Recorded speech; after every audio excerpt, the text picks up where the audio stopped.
The issue we are taking up today is extremely serious, as Congress President has just mentioned.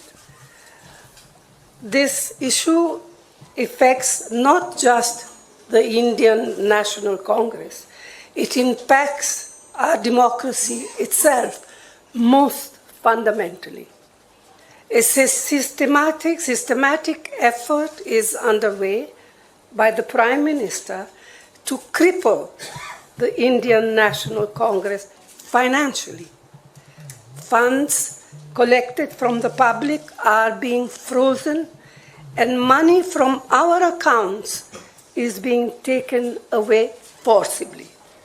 However, even under these most challenging circumstances, we are doing our very best to maintain the effectiveness of our election campaign. On the one hand, there is the electoral bond issue mentioned by Congress President Kharge, which has been declared unconstitutional by the Supreme Court. The electoral bonds have benefited, as everyone knows, the BJP hugely, massively.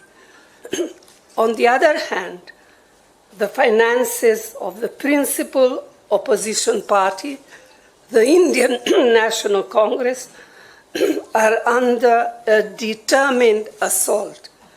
This, we all believe, is unprecedented and undemocratic.